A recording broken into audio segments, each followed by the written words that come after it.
आज हम लोग बात करने जा रहे हैं कि जो सऊदी अरेबिया हिजाज मुकद्दस है उसका क्या फ्यूचर है, उसका क्या एंड होगा, आखिर क्या क्या चीजें वहां पर पेश आएंगी और आखिर में इमाम ज़माना इस्लाम इमाम ईद इस्लाम के आने से पहले वहां पर क्या क्या चीजें दरपेश आएंगी। इन सब पे बात करने जा रहे हैं। रिवायात और हदीसों में क्या जुमले मिलते हैं इस रिलेशन में, इन सब पे बात करेंगे। आप वीडियो देखते रहिए, जब लोग इससे पे बात करेंगे। देखो सामने पर्दा उठा कर आ गए हैदर, अली का जो अली है वो मेहदी जो वली है, जो अव्वल आखिरी है उसी की खुसरवी है, वो है ज़हरा का दिलबर। बात का आगाज करते हैं। आज हम लोग बात करने जा रहे हैं कि आखिर सऊदी अरेबिया यानी कि हिजाज मुकद्दस जो मौजूदा सऊदी अरेबिया है उसका क्या फ्यूचर है, उसके अंदर क्या बताया गया है कि आखिर उसका जो एंड होगा या फिर उसके अंदर क्या क्या चीज़ें पेश आएंगी और आखिर में उनकी जो हुकूमत है वो किस तरीके से ख़त्म होगी, वो किस तरीके से बर्बाद होगा, आखिर क्या उसका फ्यूचर होगा, इस पर बात करते हैं। तो चलिए बात का आगाज करते हैं। रसूलुल्लाह सल्लल्लाहु अलैहि वसल्लम फरमाते हैं एक अपनी हदीस में, जिसका मैं कुछ पोर्शन ले रहा हूँ। ऐसे मुकम्मल हदीस तो बहुत बड़ी है, बहुत तवील है, बहुत तूलानी है, लेकिन वो पोर्शन जो है जिसके अंदर सऊदी अरेबिया का तस्किर आया है उस पर बात करते हैं। तो यहाँ पर सरकार दो आलम सल्लल्लाहु अलैहि वसल्लम फरमाते हैं कि जो अरब है उनका जो रूल है वो खत्म हो जाएगा। और उसके बाद यहाँ पर एक चीज़ जो इंपॉर्टेंट है वो ये है कि सरकार ने यहाँ पर 3 दफ़ा दोहराया है, यानी कि क्या अरब का रूल खत्म हो जाएगा, अरब का रूल खत्म हो जाएगा, अरब का रूल खत्म हो जाएगा, यानी कि जो अरब में रूल करने वाले लोग होंगे उनका रूलिंग जो है वो खत्म हो जाएगी। ये 3 दफ़ा उन्होंने दोहराया। तो जब ये दोहराया तो जो रावी है यानी कि जो सारा चीज़ें बयान कर रहा है वो कहता है कि कौन खत्म करेगा या रसूल अल्लाह, मुझे बताएं कि आखिर वो कौन खत्म करेगा। अब फिर सरकार दो आलम सल्लल्लाहु अलैहि वसल्लम फरमाते हैं, जो कि एग्जैक्ट जुमले हैं वो तो मैं आपको बताऊंगा, साथ साथ मैं आपको बताता हूँ कि यहाँ पर तस्करा किसका हो रहा है। यहाँ पर तस्करा हो रहा है बनी किंतूरा का। आखिर ये बनी किंतूरा कौन है, चलिए उनका फेशियल डिस्क्रिप्शन आपको देता हूँ। तो सरकार फरमाती कि वो जो कम्युनिटी होगी, वो जो ग्रुप ऑफ पीपल, वो सोसाइटी जो होगी वो बहुत ज़्यादा, आप कह सकते हैं उनकी आंखें इस तरीके की होगी कि मतलब बहुत छोटी आंखें होंगी, बहुत मुख्तसर आंखें होंगी, बहुत ज़्यादा मुख्तसर और स्मॉल आंखें होंगी। उनकी जो नाकें होंगी वो बहुत चिपटी हुई होगी, यानी फ्लैट नोज होगी, यानी कि जो पॉइंटेड नोज होती है ना उस तरीके से नहीं होगी, बहुत चिपटी हुई और फ्लैट नोज होगी। और वो ब्रॉड होंगे, यानी कि चौड़े चौड़े छोटे छोटे चौड़े चौड़े होंगे लोग। और वो थोड़े से एकदम, आप जैसे हम लोग कहते हैं ना हिंदी में गठीले या स्ट्रॉन्ग या सॉलिड, यानी कि छोटे मोटे और स्ट्रॉन्ग, यानी कि उनकी बॉडी काफ़ी सख्त मालूम होगी, यानी कि बहुत स्ट्रॉन्ग होगी, ठोस होगी जिसे हम लोग कहते हैं, जिसकी हम लोग डेंसिटी बहुत ज़्यादा होगी, ऐसा आप समझ लें। तो ये फरमाते हैं कि ये जो कम्युनिटी होगी ये जो है सऊदी अरेबिया का रूल जो है वो एंड करेगी, जिनकी नाकें जो है वो चिपटी हुई होगी, जिनकी आंखें बहुत मुख्तसर और छोटी होगी और जो कि एकदम सॉलिडिफाइड यानी कि एकदम डेंस बॉडीज होगी उनकी। और इनको रवायात यानी कि हदीसों में बनी किंतूरा कहा गया है। अभी हम लोग देखेंगे आखिर बनी किंतूरा किसको कहा जा रहा है। उसके बाद वो कहते हैं कि जब ये लोग यानी कि बनी किंतूरा वाले लोग जो सऊदी अरेबिया में एंटर कर जाएं तो वहां पर एक बहुत ज़्यादा घमासान वाला बैटल पेश आएगा और जिसमें बहुत खून अंग्रेजियाँ होंगी और बहुत मारकाट होगी, बहुत बड़ा मार्का होगा कि जब ये बनी किंतूरा वाले लोग जो है सऊदी अरेबिया की सरजमीन पे इंटर हो जाएंगे। ठीक है।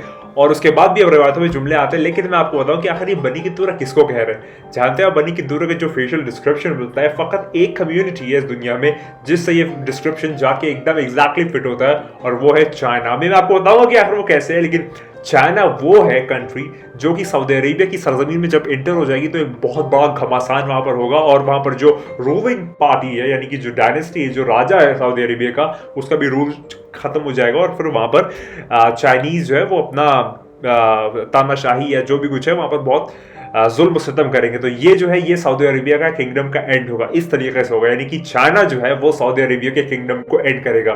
फिलहाल के तौर पे कोई न्यूज़ आप नहीं देख रहे, लेकिन ये मौला के आने से पहले ये चीज़ मुकम्मल हो जाएगी। तो आप देखेंगे कुछ वक्त में जब चाइना एक्टिव होगा और शायद अमेरिका के प्रेशर में आके सऊदी अरेबिया जो है वो चाइना के खिलाफ जाए, तो जब चाइना के लोग सऊदी अरेबिया में भी जब इंटर करेंगे, पेनिट्रेट करेंगे, तो बहुत बड़ा वहाँ पर घमासान पेश आएगा, क्योंकि ये रवायात में जुमला है, हदीसों में जुमला है। तो इंशाअल्लाह ताला ये बेशक होके ही रहेगा, ये बेशक है, बरहक है और यही हक बात है कि ये मुमकिन है और मुकम्मल है।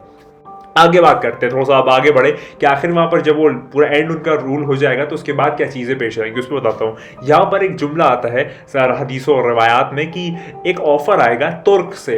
तुर्क मैं बताऊँगा किसको कहा गया है, लेकिन एक ऑफ़र आएगा तुर्क से, एक आप कह सकते हैं अमननामा आएगा अरब के लोगों के लिए कि तुम जितने भी अरब हो, जितने तुमने नॉन अरब्स को यानी कि जितने भी अरब के नहीं लोग हैं उनको कैद करके रखा, उनको वापस कर दो और ये जितने भी हमारे नॉन अरब्स हैं वो तुर्क की आर्मी में वापस शामिल हो जाए। उसके बाद जो अरब के लोग होंगे, अरब के जो शुभचिंतक होंगे, सो कॉल्ड शुभचिंतक होंगे, वो लोग कहेंगे कि नहीं, तुम ऐसा करोगे तो तुम इस्लाम से खिलाफ जा रहे हो, यानी कि तुम अगरचे उनको छोड़ दोगे, रिलीज कर दोगे नॉन अरब्स को, यानी कि तुम इस्लाम के खिलाफ जा रहे हो, ऐसा वो कहेंगे और जो वादा है वो उसकी खिलाफी कर ले। उसके बाद जो है एक लंबा वाकया है, लेकिन मैं आपको बताता हूँ कि आखिर ये तुर्क कौन है। क्या ये टर्की है, जो मॉडर्न टर्की है, इसको तुर्क कहा गया कि या किसको कहा गया, उस पर बात करते हैं। तो जो आर्टिकल्स और हिस्टोरियंस ने जो लिखा है तुर्क के मुतालिक, जो एशियन हिस्टोरियंस है जैसे कि नसीब अख्तर ने लिखा है, उस पर बात करते हैं। तो एक मैं देख रहा था तो वहाँ पर ये मुझको मिलता है कि जो तुर्क इस्तेमाल हुआ है, ये नॉर्मली लोग समझते हैं कि जो आज की मॉडर्न टर्की है उसके लिए इस्तेमाल हुआ है, लेकिन इसके अंदर कुछ और भी चीज़ें हैं जो आपको ख्याल में रखनी चाहिए और आपको इसका इल्म होना ज़रूरी है। एक हिस्टोरियन, इसका नाम है फरिश्ता, एक हिस्टोरियन है, असली फरिश्ता नहीं, उसका नाम फरिश्ता है। एक हिस्टोरियन जिसका नाम फरिश्ता है, उसका ओरिजिन जो है वो तुर्क से था, यानी कि तुर्क से बिलोंग करता था। और मैं आपको एक मजेदार बात बताऊं जो कि एक हिस्ट्री की आपकी बात आपको आनी चाहिए, वो ये है कि जनाब नूह अलैहिस्सलाम, यानी कि प्रॉफिट नोह अलैहिस्सलाम जो थे, उनके एक बेटे थे जिनका नाम था याफिस, उनके एक बेटे का नाम याफिस नाम था, और उनके एक बेटे थे यानी कि प्रॉफिट नूह अलैहिस्सलाम के बेटे थे याफिस, और याफिस के बेटे थे जिनका एक नाम तुर्क था, उनके एक बेटे का नाम तुर्क था। ठीक है, अब जो भी इस वक्त मौजूदा दौर में जो तुर्क जाने जाते हैं ना, वो उनकी औलादों में से, यानी कि जिस अब मॉडर्न एरा में जो भी लोग अभी बसते हैं जिसको तुर्क कहते हैं या किसी भी फॉर्मेशन में उनको तुर्क का लक़ब दिया गया है, दरअसल वो इसलिए क्योंकि उनके जो फोफादर है, जो जनाब याफिस के बेटे और जनाब याफिस जनाब नूह अलैहिस्सलाम के बेटे, उनका नाम तुर्क था, तो उनकी वाबस्तगी से इनको तुर्क कहा जाता है। और जनाब याफिस के एक और बेटे थे, एक बेटे तुर्क, दूसरे बेटे थे उनका नाम था चीन, दूसरे बेटे थे उनका नाम था चीन। और ये जो चीन है, ये बहुत बड़ा इनके पास लैंड दे दिया गया था, यानी कि ये जहां भी रहते थे इनके पास बहुत बड़ी जमीन थी, बहुत बड़ा एरिया था, बहुत बड़ी डायनेस्टी थी, और वो मॉडर्न टाइम में चाइना कहलाती है। यानी कि जनाब याफिस अलैहिस्सलाम के दो बच्चे थे, एक का नाम था तुर्क और एक का नाम था चीन। जो चीन है उनकी जो पूरी औलादे हैं वो चाइना है, और जो तुर्क है उनकी पूरी जो औलादे हैं वो हमारी टर्की है। तो ये वाली बात जो है ये मैं आपके नोटिस में लाना चाहता था, क्योंकि ये वाली बात अमूमन लोग नॉर्मली बात नहीं करते। और ये जो दो बेटे थे, इनकी जो फेशियल एक्सप्रेशंस थे, या फिर जो इनकी फिजिकल स्ट्रक्चर थी, या फिर जो इनका बॉडी लैंग्वेज थी, या जो बॉडी साइंस थी, वो बिल्कुल मुकम्मल थी, डिफरेंटली, यानी कि एकदम अलग थे। जो टर्क्स थे वो एकदम ही अलग थे, और जो चाइना वाले वो मैंने बनी की दूर का आपको तस्करा कर दिया।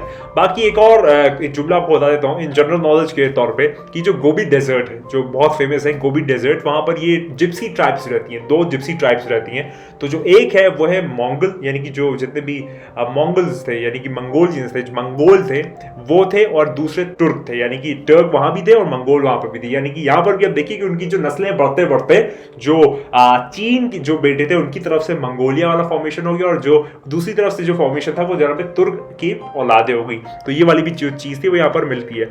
जो मंगोल थे उनको यून भी कहते हैं, जो अब मॉडर्न डे मंगोल थे उनको हिस्टोरियंस यून भी कहते हैं। और जो उनके बच्चे हैं, यानी कि जो मंगोलों के बच्चे हैं, वो सेंट्रल रशिया और चाइना में बसते हैं। आज भी आप देख सकते हैं कि जो रशिया और चाइना का समवट जो मिक्सअप एरिया है, वहां पर मंगोल की औलादें बसती हैं, क्योंकि वहीं पर वो यून का एरिया कहलाता था। और उसके बाद अगर मैं बताऊं कि उनको एक और नाम से जाना जाता था, जो कि उनको एक मुख्तलिफ नाम दिया गया था, वो था यूजी खुशन। यूजी खुशन जो है ये एक उनको नाम दिया गया था, एक यून नाम था और एक यूजी खुशन। और भी नाम आते हैं रिवायात में, लेकिन यूजी खुशन थोड़ा सा प्रोमिनेंट और फेमस है।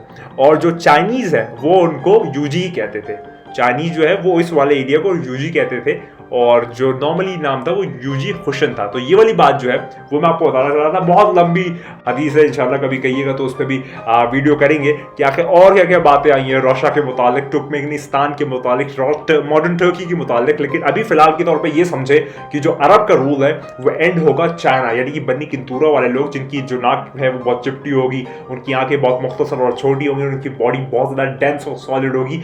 वो लोग जब सऊदी अरेबिया की सरजमीन में एंटर कर जाएंगे तो सऊदी अरेबिया का जो रूल है, जो किंगडमशिप है, वो खत्म हो जाएगी, और वहां से फिर एक बहुत हंगामी हालात जो है वो डेवलप हो जाएंगे। और ये वाली जो मुकम्मल चीज़ है ये इंशाअल्लाह ताला इमाम मेहदी अलैहिस्सलाम के आने से पहले होगी। और आप देख सकते हैं कि इस वक्त जो चाइना है वो इन्वॉल्व हो रहा है धीरे धीरे। पहले इस साल की स्टार्टिंग में 2022 में रशिया और यूक्रेन का धीरे धीरे इंप्लीमेंटेशन हो रहा था, फॉर्मेशन हो रहा था, उसकी इंटीग्रेशन हो रही थी। लेकिन अब जो है वो डिफरेंशिएशन के साथ अब चाइना और ताइवान का टेंशन जो है वो अपराइज पे है, और आप देखेंगे इंशाल्लाह ताला बहुत जल्दी जो है वो एक्शन परफॉर्मेंस हो जाएगा और सऊदी अरेबिया की सरजमीन किस तरीके से जाके चाइना से कनेक्ट होती है वो देखने वाली बात होगी। याद रखिए ये साल है, ये बहुत सरप्राइजेस का साल है और अब जो है वो आने वाला है, वो बहुत जल्द आने वाला है। अब आप तैयार हो जाइए, इस बात पे एतबार हो जाइए, बार बार हो जाइए कि अब आपको वक्त नहीं मिलेगा। अब तो ऐसी सर्कमस्टांसेस हो रही है, आप लोग अभी समझ रहे हैं कि भाई बहुत दुनिया शांत और स्टेशनरी ऑब्जेक्ट की तरह चल रही है। नहीं, इतनी ज्यादा डायनेमिक होने वाली कि आप समझ नहीं पा पाएंगे, आप समझ नहीं पाएंगे कि यार ये हो क्या रहा है। इतनी ज्यादा मुश्किल हालात जो है वो दरपेश है।